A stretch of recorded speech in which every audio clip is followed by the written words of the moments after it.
சூர்யா என்னடா பழக்கம் அது? குடிச்சிருக்கியா? டேய் குடிச்சிருக்கியா? என்னடா இது?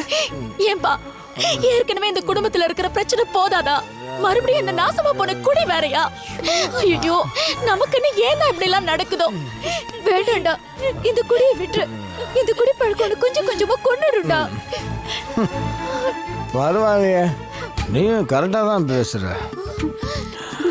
அது என்ன கொஞ்சம் கொஞ்சமா கொண்டுடல, கொல்லட்டும். எனக்கு அதுதான் வேணும். நான் சாகணும், அதனால குடிச்சேன். எனக்கு இந்த குடும்பத்தால கிடைக்காத நிம்மதி இந்த குடியால கிடைக்குது. நான் இனிமே குடிச்சுட்டே தான் இருப்பேன்.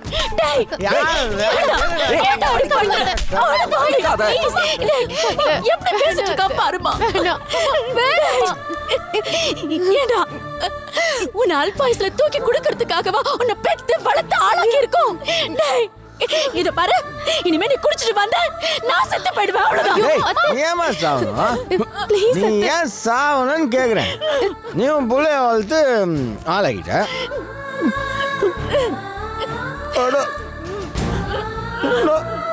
நான் என் புள்ளைய கூட கொடுத்து கடவுளே, நான் தான் சாவணும். நான் தான் சாவணும். அந்த காயத்ரி என் பிள்ளைய பார்க்க கூட விட மாட்டாரு. நான் எதுக்குமா வாழணும்? நான் எதுக்கு வாழணும் கேக்குறேன்.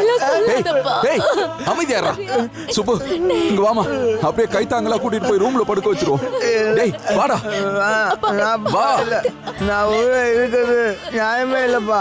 நான் செத்து போயிடுறேன். என் புள்ள கூட அமைதியாரா. டேய் முதல்ல இந்த மாதிரி பேசுறத நிறுத்து. சூர்யா, காயத்ரி மனசு மாறுவாடா.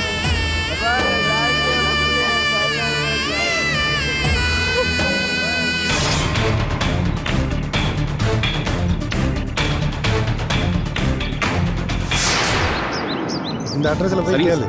Sir sir. பாய் சார். ஜெகனோட மொபைல் எடுங்க. சரிங்க சார்.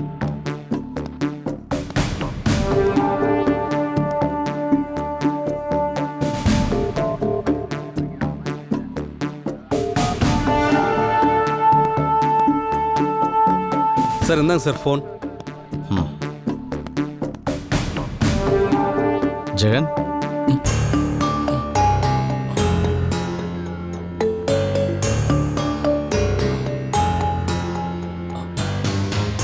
அண்ணா இந்த ஃபோன் உமாவுக்கு கால் பண்ணி பேசு.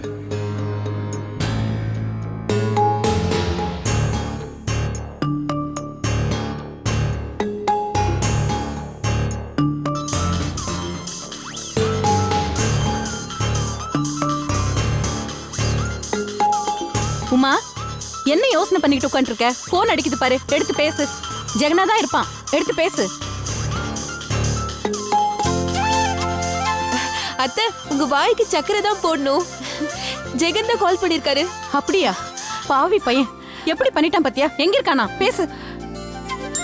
ஜெகன், எங்க இருக்கீங்க? சென்னையில தான் இருக்கேன் உமா. இப்பதான் முத்தையான வந்து விஷயத்த சொன்னாரு. சாரி உமா, உன்கிட்ட சொல்லக்கூட முடியல. திடீர்னு கிளம்பி வந்துட்டேன். அது பரவாயில்லங்க. நீங்க நல்லா இருக்கீங்கல்ல? நல்லா இருக்கேன் உமா. எங்க துர்கா பேசினதெல்லாம் மனசுல வச்சுக்கிட்டு நீங்க எதுவும் கஷ்டப்படல? இல்ல உமா. உமா, ராத்திரி பூரா எதுக்கு செல்ல ஆஃப் பண்ணி வச்சிருந்தா? நான் கேளு. ஜெகன், ஒரு நிமிஷம். அத்தை பேசுறாங்களா? சரி, குடு குடு. ஹலோ. அம்மா. என்ன ஜெகன், ஏன் உன் குரல் ஒரு மாதிரியா இருக்கு? அதெல்லாம் ஒண்ணு இல்லம்மா. எதுக்குடா நைட் எல்லாம் செல்ல ஆஃப் பண்ணி வச்சிருந்த? நாங்கெல்லாம் எப்படி தவிச்சு போயிட்டோம் தெரியுமா? சார்ஜ் இல்லாம ஆஃப் ஆயிடுச்சுமா. அதெல்லாம் சரிடா. உன் ஃப்ரெண்டு யார்கிட்டயாவது போனை வாங்கி நான் இங்கதான் இருக்கேன் இப்படிதான் இருக்குன்னு தகவல் சொல்ல வேண்டியது தானே? சரி, எங்களெல்லாம் விடுறா. உன் பொண்டாட்டி நினைச்சு கொஞ்சமாவது கவலைப்பட்டியா? அவ எப்படி தவிச்சிருப்பான்னு கொஞ்சமாவது நினைச்சு பாத்தியா? இல்லம்மா, அது இங்க பாரு ஜெகன், நேரத்துக்கு ஒழுங்கா சாப்பிடு. என்ன? இரு, உமா கிட்ட தரேன். இந்தா பேசு. ஹலோ. சாரி உமா, நேத்து உனக்கு ஃபோன் கூட பண்ண முடியல. சரிங்க, நீங்க போன வேலையில நல்லபடியா முடிஞ்சுதா? இல்ல உமா, இன்னும் 2-3 நாள் ஆகும். அப்புறம் நீங்க எப்போ ஊருக்கு வரீங்க?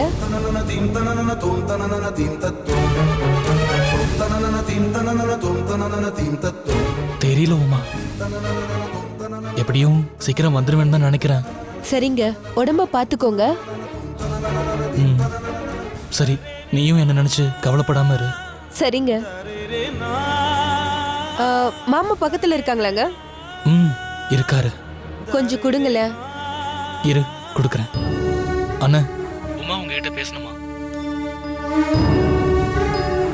ஆ சொல்லுவோம்மா. ரொம்ப தேங்க்ஸ் மாமா.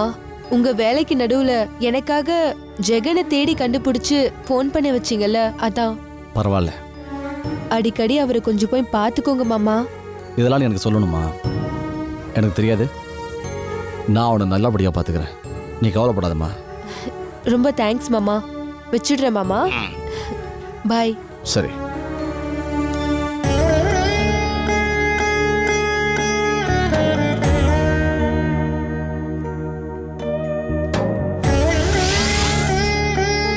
அண்ணா, உமா எப்போ வருவீங்கன்னு கேட்டதும் வழக்கமா சொல்ற மாதிரி சீக்கிரம் வந்துடுறேன்னு சொல்லிட்டேன். ஆனா என்னால இங்கிருந்து சீக்கிரமா போக முடியாதுல்லண்ணா. நான் உமாவை இப்போதைக்கு பார்க்க முடியாதுல்லண்ணா. இல்லை ஜெகன், உன் கேஸில் கண்ணுக்கு தெரியாத சில எதிரிகள் அவங்க வசதியாக ஏதோ ஒரு இடத்துல ஒழிஞ்சிக்கிட்டு இருக்காங்க. அவனுங்களை முதல்ல வெளிச்சத்துக்கு இழுத்துட்டு வரணும். அதுக்கு ஏதாவது ஒரு க்ளூ, ஒரே ஒரு க்ளூ கிடைச்சா போதும். அதுக்கப்புறம் நான் அவங்களுக்கு யாருன்னு காட்டிடுவேன். என்ன பண்றது? உன்னை யாரோ திட்டம் போட்டு தான் அந்த திருட்டு வேலையில மாட்டி விட்டுருக்காங்க. அது யாருன்னு கண்டுபிடிச்சிட்டா நீ சீக்கிரம் வீட்டுக்கு போயிடலாம். அது வரைக்கும் நீ கவலைப்படாம இரு, நான் இருக்கேன்.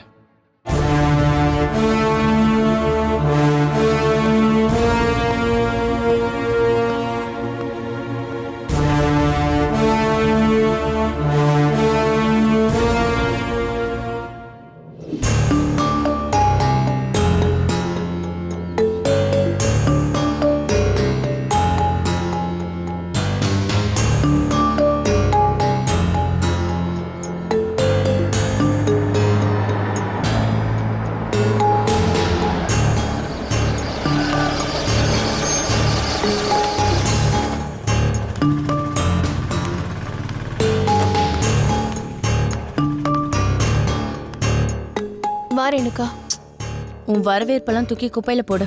என்னை எதுக்காக இங்க வர சொன்ன? என் மேல இன்னும் கோவமா தான் இருக்கியா? உன் மேல எனக்கு இருக்கிற கோவம் இனிமே எத்தனை ஜென்மம் எடுத்தாலும் தீராது. காயத்ரி தான் என்ன புரிஞ்சுக்க மாட்டேங்கிறானா, நீயும் என்ன புரிஞ்சுக்க மாட்டேங்கிறியே. உன்னை நான் புரிஞ்சு வச்சுக்கிட்டதெல்லாம் போதும். இப்ப எதுக்கு என்ன வர சொன்ன, அது மட்டும் சொல்லு.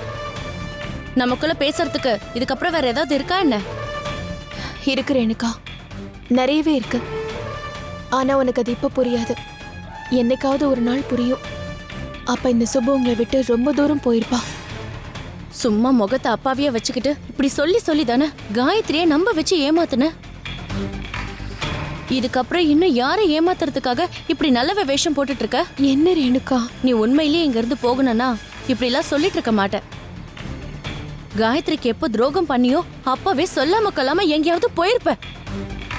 நானும் கிளம்பி போகணும் தான் நினைச்சேன். ஆனா அதுக்குள்ள என்னென்னமோ நடந்து போச்சு. இப்ப சூர்யா விட்டுட்டு என்னால போக முடியாது.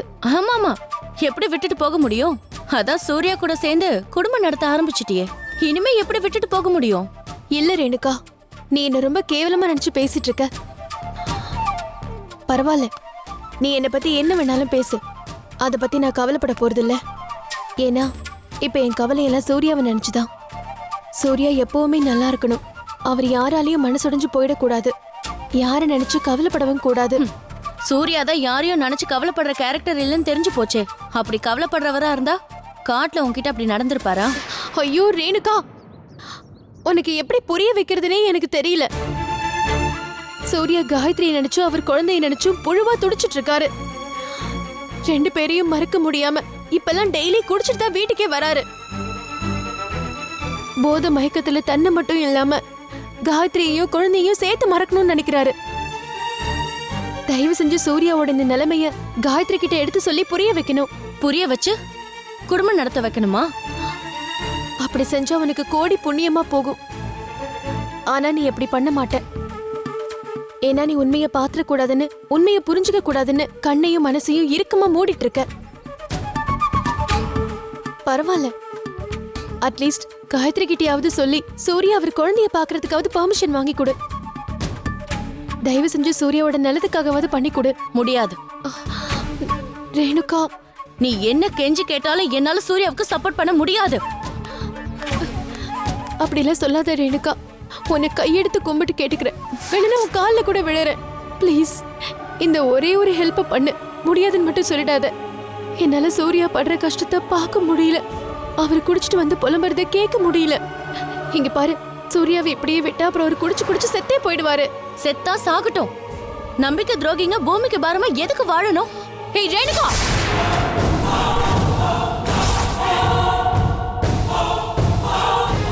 ஏ அடிக்க ஓங்கின கை அப்படியே நிறுத்திட்ட? அடிக்க வேண்டியதானே?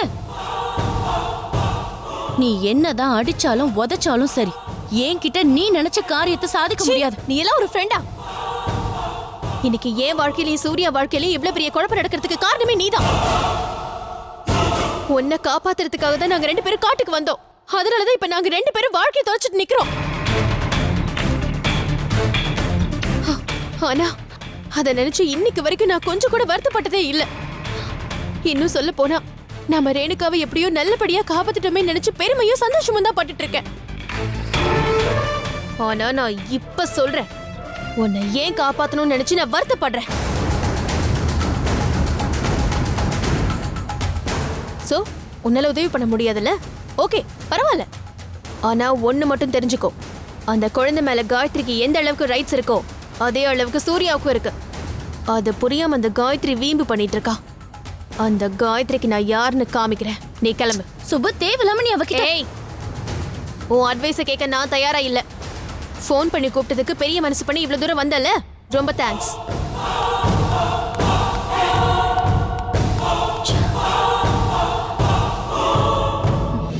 ஏய், என் கண்ணு முன்னால நிக்காத, எங்கேயாவது போயிடு.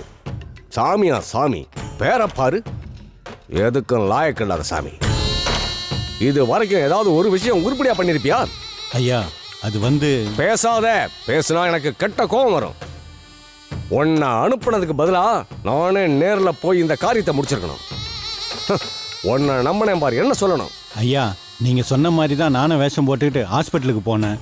எந்த தடையும் இல்லாம காயத்ரி இருக்க ரூமுக்குள்ள நுழைஞ்சி உயிரை கொல்ற மாத்திரையும் வச்சேன். ஆனா அவ அப்படி சாப்பிடாம மாத்திரையை போடாம விட்டுருவா. அவளுக்கு பிரசவமாய் வீட்டுக்கு போயிடுவான்னு எனக்கு மட்டும் நான் ஜோசியமா தெரியும். என்ன சாமி, என்ன எழுத்து பேசுற அளவுக்கு வந்துட்டியா? ஐயா, சத்தியமா நான் எழுத்தெல்லாம் பேசுறதுக்கு வரலையா. நடந்ததை உங்களுக்கு விலைக்கு சொல்றேன்யா, அவ்வளவுதான்.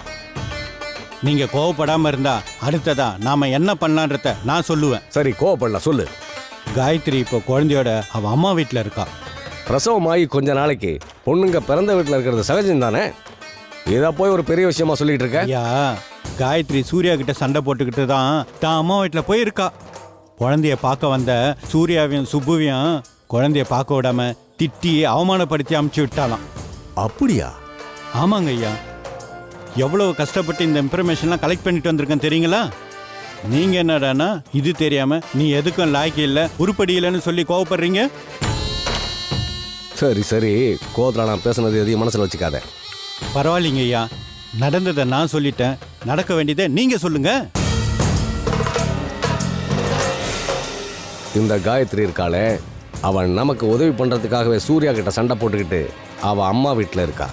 என்ன உதவி பண்றதுக்கு எனக்கு ஒன்றும் புரியலங்க. அவ குழந்தைய நம்ம கடத்துறதுக்கு தான் சாமி. காயத்ரி என் தங்கச்சி வீட்டில் இருந்தான்னா குழந்தைய கடத்துறது ரொம்ப கஷ்டம். ஆனா அவ அம்மா வீட்டில் இருக்கா. இப்ப காயத்ரி, அவ அப்பா, அவ அம்மா 3 பேர் தான். இவங்க 3 பேர் கண்ணையும் ஈஸியா மண்ணை தூவிட்டு அந்த குழந்தைய கடத்திட்டு வந்துடலாம். என்ன புரிஞ்சுதா? புரியுதுங்க. புரியுதுன்னு சொல்லிட்டு மறுபடியும் சொதப்பிட்டு வந்து நின்ன, அவ்வளவுதான், உன்னை தொலைச்சு கட்டிடுவேன். இல்லைங்க ஐயா, இந்த தடவை தெளிவா நோட்டம் போட்டு நேரம் பார்த்து உள்ள பூந்து அந்த குழந்தைய தூக்க போறேன். ஷாபாஷ், செஞ்சு காட்டு. மாட்டிக்காத, ஜாக்கிரதை. சரிங்கய்யா.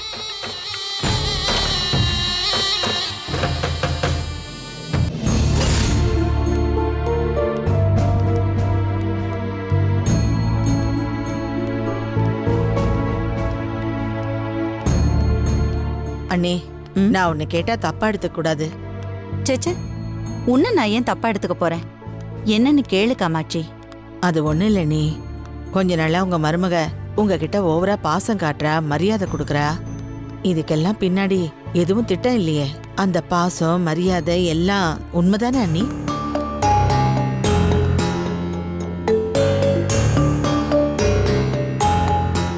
என்ன நீ தப்பா எடுத்துக்கிட்டீங்களா? ஏதோ என் மனசுல பட்டதை கேட்டேன், என்ன மன்னிச்சிடுங்க நீ. பரவாயில்ல காமாட்சி.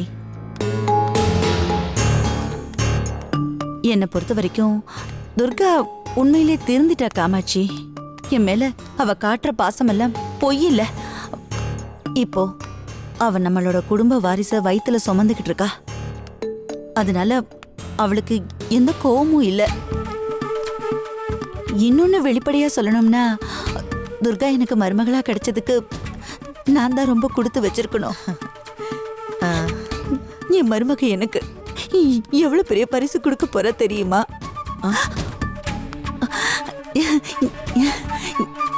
என்னோட பேர குழந்தைய சொல்ற. அது துர்கா எனக்கு கொடுக்கிற பரிசு தானே.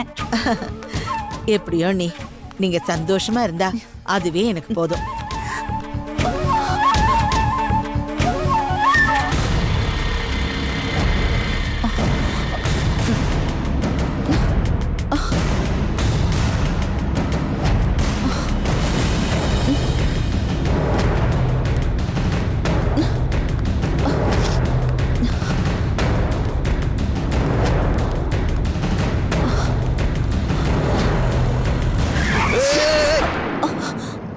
ஏமா பாத்து வரக்கூடாதாமா? ஏமா கண்ணுக்குன்னு தெரியுதா இல்லையா? எங்கேயோ பாத்துட்டு வர. அண்ணி அண்ணி, ஏன் நீ பாத்து போமா. பாத்து வரக்கூடாது அண்ணி. சாரிப்பா, நீ போப்பா. பாத்து கூட்டணும் போமா. நடு ரோட்ல கூட்டணும் போறது. ஓரமா போங்க. என்னாச்சு? பைக் வந்ததை நீங்க கவனிக்கவே இல்லையா? அது என்னன்னு தெரியல காமாட்சி. திடீர்னு கண்ணு மங்களா தெரியுது. ஐயோ, என்ன நீ சொல்றீங்க? பதட்டப்படாத காமாட்சி. என்ன மெதுவா கையை பிடிச்சு வீட்டுக்கு கொண்டு போய் சேர்த்துரு. திடீர்னு ஏன் நீ இப்படி? அது ஒண்ணும் இல்ல, வயசாயிடுச்சுல்ல. அதான் இனிமே திடீர்னு இப்படித்தான் நடக்க செய்யும். நீ என் கையை பிடிச்சுக்கோ. சரி அண்ணி, பார்த்து வாங்க. மெல்லமா வாங்க. பார்த்து அண்ணி. அண்ணி பத்ரம். அண்ணி, என்ன நீ பண்ணுது? சரியா தெரியல எனக்கு. ஐயோ, ஏதோ மங்கலா இருக்கு. கடவுளே.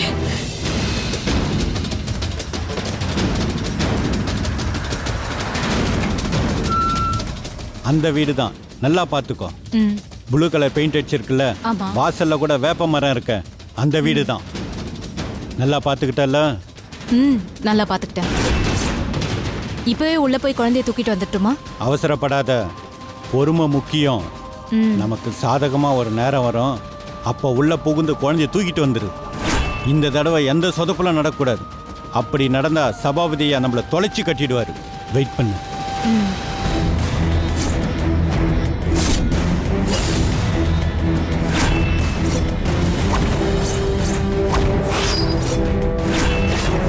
ஆராரோ ஆரிரரோ, ஏன் செல்லமே நீ தூங்கு, ஏன் மக பெத்த செல்லமே.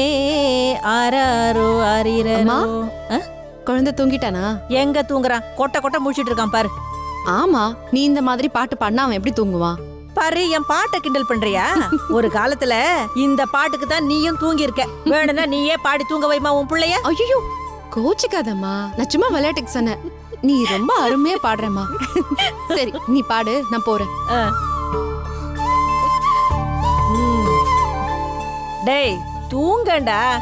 ஆராரோ ஆரிரரோ.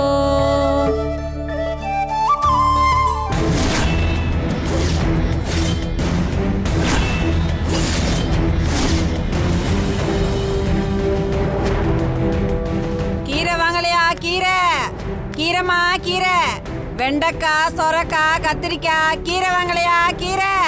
வெண்டைக்காய், கத்திரிக்காய், முருங்கைக்காய், சொரக்காய், கீரை வாங்கலையா? கீரை. அம்மா காயெல்லாம் இருக்குமா? அம்மா கீரை வாங்கலையா? கீரைம்மா. அம்மா லட்சுமி அம்மா காய் வந்திருக்கு. இவ வேற ஒருத்தி.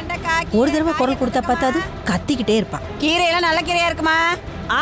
வரேன்.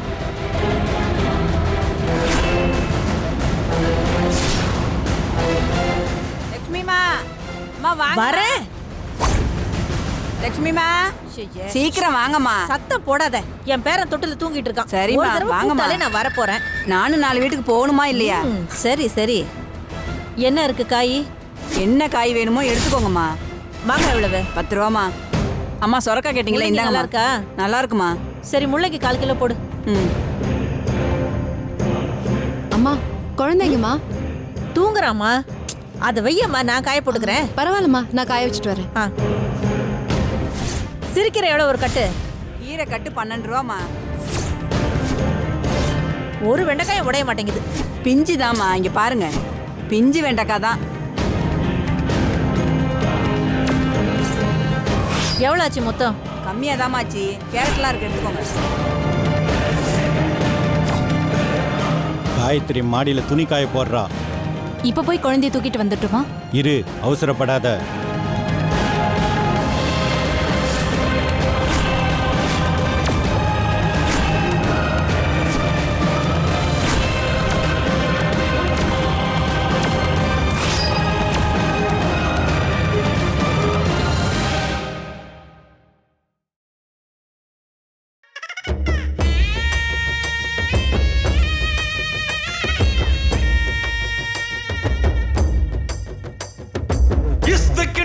இருக்குது என் உசுறு, நீ வலிச்சுக்கின்னு போகிறிய மனச. நினப்பெல்லாம் வெயிட்டாச்சு உள்ள, என் தலையெல்லாம் வெயிட்டாச்சு புள்ள. அல்டாப்பா சுத்திக்கின்னு சல்சாப்பு பண்ணிக்கின்னு மனப்போக்கில் வாழ்ந்து புட்டோமே. கஷ்டத்தை தாங்கிக்கின்னு நஷ்டத்தை வாங்கிக்கின்னு பட்டா போட மறந்து புட்டோமே.